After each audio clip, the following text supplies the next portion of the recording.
तो अभी तक हमने देखा था कि हीन भागकर यूनो के पास आ रही होती है जो कि जा रहा था और उससे कहती है कि मेरे साथ ही ऐसा क्यों हुआ, मैंने तो जेवन का सीक्रेट भी अपने पास रखा। जिसपे यूनो कहता है कि कोई भी सीक्रेट हमेशा के लिए नहीं रहता, तुम्हें इस पे यकीन होना चाहिए और यकीन रखो तुम एक बहुत बढ़िया शेफ हो। कांग भी उनकी ये सारी बातें सुन रही थी। वह जिसके बाद हम ब्यूल को देखते हैं जो कि उसी बुक शॉप में थी और वो कैंग का वेट कर रही थी। तभी वहाँ पे कैंग आती है तो वो भागकर उसके पास जाती है और कहती है कि अब मैं रीड कर सकती हूँ। और फिर बाद में कैंग को पढ़कर भी सुना रही होती है तो कैंग भी उसी के पास बैठी होती है। वह जिसके बाद हम नेक्स्ट सीन में देखते हैं जेंग्यून अपना इंटरव्यू दे रहा था। यूनो और कांग भी वहीं पर खड़े हुए थे। तभी वहाँ पे हीन भी आती है। जेहोन पूछता है कि ये यहाँ पर क्या कर रही है, जिसपे कैंग कहती है कि ये मेरी कैंडिडेट है। नेक्स्ट सीन में कैंग इन्हीं लोगों से बात कर रही थी और कहती है कि मैंने अपना डिसीजन ले लिया, मैं अब एक फूड रिसर्चर बनना चाहती हूँ। तो कैंग उससे कहती है कि पहले तुम कॉन्फिडेंट बिल्कुल भी नहीं थी, तो फिर अचानक ऐसा कैसे हुआ, जिसपे हीन यूनो का नाम लेती है। तो कैंग उसे बात करके उससे हौसला देती है। वह जिसके बाद नेक्स्ट सीन में वो बाहर आती है तो यूनो भी उसके साथ था। तो कैंग उससे पूछती है कि तुम मुझे इस तरह से क्यों देख रहे हो, जिसपे यूनो कहता है कि तुम्हें नहीं बल्कि तुम्हारी नई साइड को, मुझे नहीं पता था कि तुम ऐसी बातें भी कर लेती हो। जिसपे कैंग कहती है कि कौन सी बातें। तो यूनो कहता है कि तुम उसका हौसला बढ़ा रही थी और उसे मना भी रही थी फूड रिसर्चर बनने के लिए। जिसपे कैंग कहती है कि मैंने ये एक बुक में पढ़ा था। वह सीन चेंज होता है और अब हम हीन को देखते हैं जो कि एक नई कंपनी में आने वाली है। तो वहीं हम कैंग और यूनो को भी देखते हैं। पहले तो वो दोनों अपने काम के बारे में बात करते हैं। फिर यूनो कहता है कि मुझे पता चल गया कि हेड हंटर क्या है। हेड हंटर वो है जो पहले उन जगहों को ढूंढते हैं जहाँ पर लोग अपनी एबिलिटी और अपनी एनर्जी का अच्छे से यूज कर सके। वैसे ना हमें जल्दी जल्दी चलना होगा क्योंकि बारिश होने वाली है। जिसपे कैंग कहती है कि अच्छा, पर आसमान तो बिल्कुल साफ है। पर कैंग के इतना कहती है वहाँ पे बारिश स्टार्ट हो जाती है। तो यूनो जल्दी से अपना अम्ब्रेला निकाल लेता है। उस अम्ब्रेला को देख के कैंग तो बहुत हंसती है, तो उसके साथ साथ यूनो भी हंस रहा होता है। फिर दोनों ही वहाँ से चले गए थे और बाद में वो दोनों ही एक मार्ट में आ जाते हैं जहाँ पे यूनो से कहता है कि तुम यहीं रुको, मैं तुम्हारे लिए सोडा और गाड़ी लेकर आता हूँ, तुम यहीं पर वेट करना। लेकिन कैंग पास में बैठे बच्चों को देख रही थी जो कि नूडल्स खा रहे थे। तो यूनो कैंग की तरफ देख के उसके लिए वो नूडल्स जल्दी जल्दी बनाकर लेके आता है। तो स्कूल के जो बच्चे बैठे हुए थे ना, वो ये सब देख के कहते हैं कि ये इंसान कितना अच्छा है, हमें भी ना ऐसा इंसान बनना चाहिए। वेल जिसके बाद यूनो कैंग के पास जल्दी से उस मैगी को लेकर आ गया था। कैंग यूनो से पूछती है कि तुम मेरे खाने को लेके इतना सीरियस क्यों रहते हो, ये तो तुम्हारी जॉब भी नहीं है। तो यूनो बताता है कि अच्छा खाने से ना हम अच्छा अच्छा फील करते हैं और जब हमारा पेट भरा हुआ होता है तब हमें बाहर का माहौल भी बहुत अच्छा लगता है। अब वो मैगी खाने ही वाली थी कि तभी वो नोटिस करती है कि उसके पास उसका हेयर बैंड ही नहीं है। यूनो बाद में से उसका हेयर बैंड देता है तो कैंग जल्दी से अपने बालों को बांध लेती है। यूनो स्माइल करता है और फिर वहाँ से उठ जाता है कैंग को ये कहते हुए कि मैं गाड़ी लेकर आता हूँ। और फिर वो गाड़ी लेने के लिए चला गया था। तो कैंग नोटिस करती है कि वो बारिश में भीगता भीगता गया और अम्ब्रेला को तो मेरे लिए यहीं पर छोड़ के चला गया। तो वो अम्ब्रेला को लेकर बाहर आती है और बारिश को एंजॉय कर रही थी। वेल जिसके बाद हमें यूनो को दिखाया जाता है जो कि अपने ऑफिस में था, जहाँ कैंग उससे पूछती है कि आज का स्केड्यूल क्या है और फिर एक कार्ड को देख के उससे पूछती है कि ये क्या है। तो वो बताते हैं कि हाइजीनिक एकेडमी को स्काईटेक करने वाले हैं, ये उसी के बारे में है। तो वो फौरन से मना कर दी थी, लेकिन जब उसे पता चलता है कि वो यूनो के नाम से उस एकेडमी को स्काईटेक करने वाली है तो वो भी यहाँ वहाँ पे जाने के लिए हाँ कर देती है। नेक्स्ट सीन में कांग एक फोटोशूट के लिए आई होती है तो वहाँ पे हाइजिन भी आई हुई थी जो कि उसे ही देख रही थी। फिर दोनों बैठ के बात करते हैं तो कैंग उसे बताती है कि तुम्हारी जो एकेडमी की मीटिंग होने वाली है मैं भी उसमें आऊंगी। पर हाइजिन कहती है कि तुम वहाँ पर क्यों आओगी, तुम्हें इससे दूर रहना चाहिए। जिसपे कैंग कहती है कि ठीक है मैं दूर रह लूंगी, लेकिन पहले तुम यह उनका नाम गंदा करना बंद करो। और इतना कह के वो वहाँ से जाने लगती तो हाइजिन भी उसके पीछे पीछे ही आती है और पास ही में यूनो भी खड़ा था। और फिर यूनो से पूछती है कि कैंग के आज के हफ्ते के स्केड्यूल में क्या है। और फिर कैंग से कहती है कि यूनो की बेटी ने मिडिल स्कूल में इंटर किया है, हम सब साथ में वहाँ पे डिनर करने वाले हैं, इसलिए तुम भी आ जाना। बट मैं जानती हूँ कि तुम वहाँ पे कभी भी नहीं आओगे क्योंकि तुमने तो यूनो को मारा है। यूनो भी पास ही खड़ा था इसलिए वो भी आसानी से उनकी बातें सुन रहा था। वेल जिसके बाद कैंग बाहर आके अपनी गाड़ी में बैठ जाती है। यूनो उसे देख रहा था और फिर उससे पूछता है कि क्या हम खाना खाने के लिए चलें, जिसपे कैंग कहती है कि नहीं रहने दो, वैसे भी तुम स्पाइसी खाना नहीं खा सकते। और फिर वो कार की डिक्की में से एक शूज लेकर आता है और कैंग को दिखा रहा था। जिसके बाद वो दोनों पैदल ही चलने लगते हैं, जहाँ कैंग उससे कहती है कि हम 30 मिनट से पैदल चल रहे हैं, हमें पता भी है कि हमें जाना कहाँ है और ऐसे रास्ते में तुम पूरी तरह से साइलेंट हो। तो यूनो उससे पूछता है कि क्या तुम जॉगिंग करना चाहती हो, जिसपे कैंग उससे कहती है कि तुम मुझसे कुछ पूछ क्यों नहीं रहे, अब तो तुम्हारे पास पूछने के लिए बहुत सारे क्वेश्चन होंगे। तो यूनो उसे जवाब में कहता है कि मुझे जो सामने दिखता है मैं उस पर यकीन करता हूँ। वहीं पास में कुछ बच्चे फुटबॉल खेल रहे थे तो यूनो उनकी बॉल उठाता है और कांग से पूछता है कि क्या तुम बास्केटबॉल पसंद करती हो। तो कांग ये सुन के उसके हाथ से फुटबॉल ले लेती है और फिर वो सभी लोग फुटबॉल खेलने लगते हैं और फुटबॉल के दौरान वो दोनों काफी क्लोज भी आ गए थे, लेकिन यूनो ने जानकर कैंग को जीतने दिया था। वह जिसके बाद यूनो कुछ खाने के लिए ले आता है, पहले बच्चों को देता है और फिर कैंग को दे रहा था और कहते हैं कि तुम बहुत जल्दी थक जाती हो इसलिए तुम्हें वर्कआउट करना चाहिए। तो कांग कहती है कि नहीं, मैं तो बहुत ज्यादा हार्ड वर्किंग हूँ, बस मुझे हारना पसंद नहीं है। जिसपे यूनो कहता है कि ठीक है तो फिर मैं तुम्हें हर बार जीतने दूंगा। तो कांग कहती है कि ओके डन। जिसके बाद रात में यूनो कंपनी में आते हैं तो वहाँ पे सुयोन भी होती है तो उसे नॉन स्टॉप सवाल करने लगती है कि कैंग कहाँ पर है, क्या वो ठीक है, वो हाइजिन से मिली थी ना, क्या कुछ हुआ था वहाँ पर यूनो मना कर देता है। जिसपे सुयोन सुयोन कहती है कि तुम उसके सेक्रेटरी हो इसलिए तुम्हें पता होना चाहिए। 5 साल पहले एक पेपर कंपनी ने उनके साथ स्कैंडल कर दिया था और उन्हें पता चलता है कि उन्हीं की कंपनी में से एक बंदा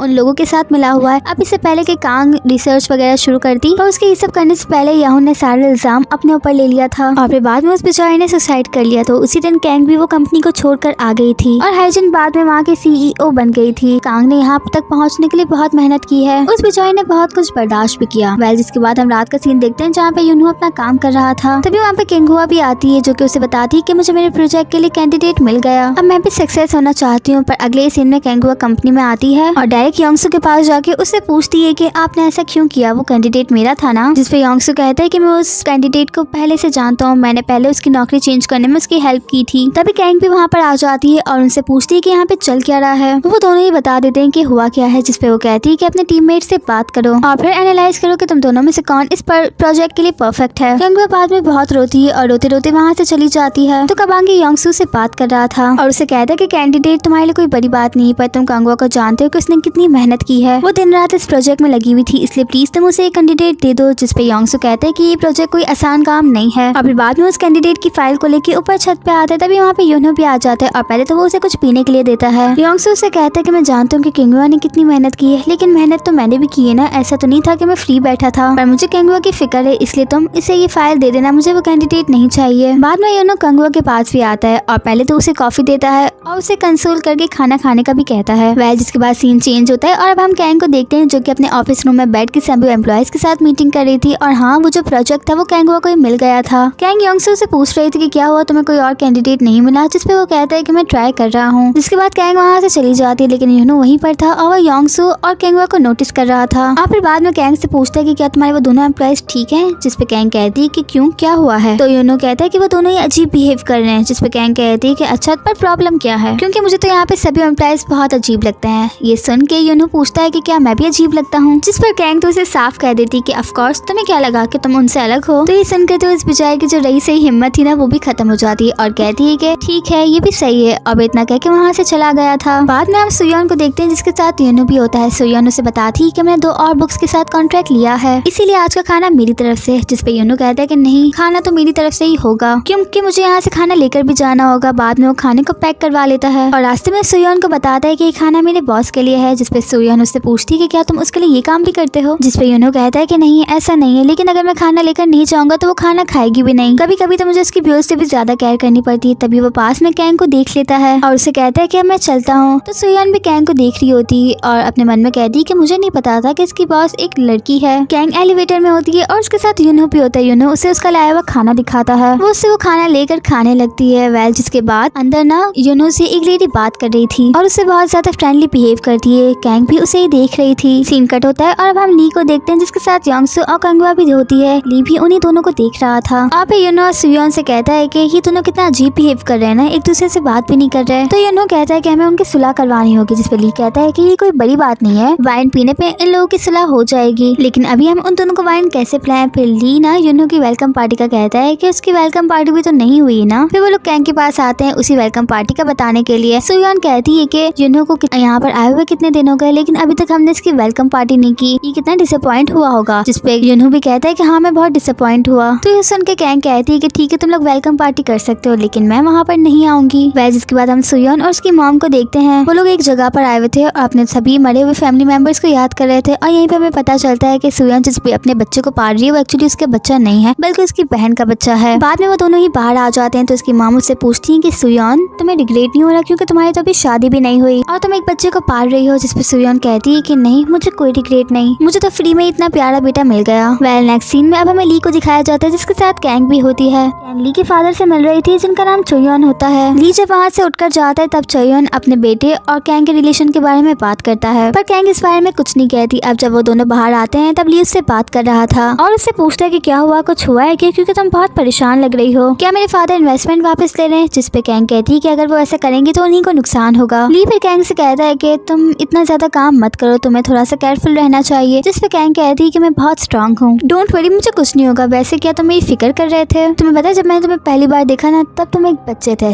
तो ली कहता है कि अच्छा, आपका क्या मैं अब हैंडसम हूँ। और वो ये सब उसके बहुत क्लोज आके कह रहा था। जिसपे कैंग कहती है कि किसी और के सामने ऐसा मत करना और इतना कह के वहाँ से चली जाती है। बाद में कैंग अपनी कंपनी कंपनी में आ जाती है जहाँ पे एक वुमेन होती है जो कि उससे कहती है कि अरे तुम तो वही हो, तुम कैंग हो ना जो कि वहाँ पर रहती है, तुम्हारे बारे में यूनो बहुत बातें करता है और फिर बाद में वो उसे कुछ खाने का भी देती है। नेक्स्ट सीन में कैंग अपने ऑफिस में आके अपना काम कर रही थी, तभी यूनो भी यहाँ पर आता है और पास में पड़ी एक खाने की चीज को देखता है और उससे पूछता है कि तुम कहाँ से लाई हो। तो जो सब कुछ हुआ था ना कैंग उसे बता देती है। तो फिर यूनो उसका थोड़ा सा करीब आके उसके कॉलर्स को ठीक करता है। नेक्स्ट सीन में हमें दो लड़कियों को दिखाया जाता है जो कि वॉशरूम में बातें कर रही थी और कहती है कि पार्टी में तो यूनो भी आने वाला है और वो कितना हैंडसम है ना, इसीलिए हम तो जरूर जाएंगे। और वहाँ से चली जाती है, जिसके बाद हम देखते हैं कि कैंग भी वहीं पर थी और खुद से ही कहती है कितनी स्टूपिड है ना ये लड़कियां, काम पे एनर्जी वेस्ट करने के बजाय ऐसी चीजों पे अपनी एनर्जी लगा रही हैं। बाद में वो बाहर आती है और देखती है कि वही दो लड़कियां यूनो से बात कर रही थी। यूनो कांग से भी पूछता है कि क्या तुम्हें कुछ चाहिए, जिसपे कांग मना कर देती है और फिर अपने ऑफिस में बैठ के वो उसे ही देख रही थी। जिसके बाद नेक्स्ट सीन में वो देर रात तक बैठ के अपना काम कर रही थी और यूनो को आवाज से थी, पर वो नोटिस करती है कि वहाँ पर तो कोई भी नहीं है, सभी पार्टी के लिए जा चुके थे। वहीं हम पार्टी का सीन देखते हैं जहाँ पे सभी लोग आए थे। योंगसू और कोंगवा को भी जो उनका वाइन पिलाने का मिशन था वो लोग उसमें कामयाब हो गए थे। उनकी सुलह हो जाती है और वो दोनों ही एक दूसरे को सॉरी कहते हैं। यूनो ने कैंग को एक मैसेज भी छोड़ा था जिसमें उसने लिखा था कि टाइम से खाना खा लेना और अगर तुम्हें कुछ चाहिए तो मुझे कॉल कर देना, वैसे मैं तुम्हें यहाँ का एड्रेस भी सेंड कर रहा हूँ, अगर तुम्हारा माइंड चेंज हो जाए तो तुम यहाँ पर आ जाना, मैं तुम्हारा वेट कर रहा हूँ। तो वहीं हम यूनो को देखते हैं जो कि बाद में सुयोन से बात कर रहा था। सुयोन की जो मॉम थी ना वो भी पास में ही बैठी थी और वो भी अपनी बेटी को इतना खुश होता हुआ देख रही थी। तो बाद में उसकी जो बहन का बेटा था ना वो भी उसके पास आता है, मतलब उसी का बेटा, वो उसके पास आके उससे पूछता है कि मॉम क्या हुआ, आप तो बहुत ज्यादा ब्लश कर रही हो, जिसपे वो कहती है कि एक्चुअली यहाँ पे बहुत ज्यादा गर्मी है, हो सकता है कि शायद इसलिए। यूनो को देखते हैं जो कि पास ही में बहुत सारी एम्बुलेंस को जाता हुआ देख रहा था और अपने एक पास्ट के सीन को याद करता है जहाँ एक घर में बुरी तरह से आग लगी हुई थी, वहाँ पे कुछ बच्चे भी थे। तभी कैंग भी उसका आवाज देती है पर यूनो ध्यान नहीं देता, पर चौंक के मुड़ता है और पीछे कैंग को देखता है। कैंग उससे पूछती है कि क्या तुम ठीक हो, जिसपे यूनो उसे सॉरी कहता है। बाद में सभी एम्प्लॉइज भी बाहर आ गए थे और वो जबरदस्ती कैंग को अंदर ले जाते हैं। तो वहीं हम कंपनी का सीन देखते हैं जहाँ पर ली आता है और कैंग को ढूंढने लगता है और कहता है कि कैंग तो यहाँ पर है ही नहीं, मैं उसे कितना मिस कर रहा था। तो वहीं हम कैंग को देखते हैं जिसे सभी एम्प्लॉइज कराओके में ले आए थे और उसे वाइन के लिए फोर्स कर रहे थे और इसी चक्कर में कैंग बहुत ज्यादा वाइन पी लेती है। पर तभी वहाँ पर यूनो आता है जो कि कैंग के हाथ से वाइन का ग्लास लेके खुद ही सारी वाइन पी लेता है। अब उन लोगों की भी पार्टी खत्म हो गई थी, इसलिए सभी एम्प्लॉइज बाहर आते हैं। यूनो कैंग को एक जगह पर बिठा देता है और उसे बिठाकर कहता है कि मैं भी गाड़ी लेकर आता हूँ। पर जब वो वापस आता है तब वो देखता है कि कैंग तो वहाँ पर है ही नहीं। तो वहीं हम कैंग को देखते हैं जो कि जा रही थी। यूनो जल्दी से सुयोन से पूछता है कि कैंग कहाँ पर है, तो वो बताती है कि जब वो बहुत ज्यादा ड्रंक होती है तो वो सीधा कंपनी जाती है, तुम उसकी फिक्र मत करो। अब सुयोन को लेने के लिए वहाँ पे कांगसुई भी आ गया था और वो यूनो को देख के उसे हेलो कहता है। अब यूनो वहाँ से निकलने के बाद सीधा कंपनी आता है और कंपनी आकर देखता है कि कांग तो मजे से सोई हुई है। पहले वो उसे जगाने की ट्राई करता है लेकिन कोई फायदा नहीं होता, इसलिए वो फिर विंडोज को क्लोज कर रहा था। पर अगले सीन में हम देखते हैं कि कैंग के ऊपर ब्लैंकेट था और वो जब उठती है तब देखती है कि यूनो भी उसके पास ही सो रहा है। और इसी सीन के साथ हमारा ये एपिसोड यहीं पे एंड होता है। आई होप कि आप लोग को पसंद आया होगा और अगर पसंद आया तो वीडियो को लाइक करें, चैनल को सब्सक्राइब करें और हाँ नेक्स्ट पार्ट का कमेंट करना बिल्कुल ना भूलें।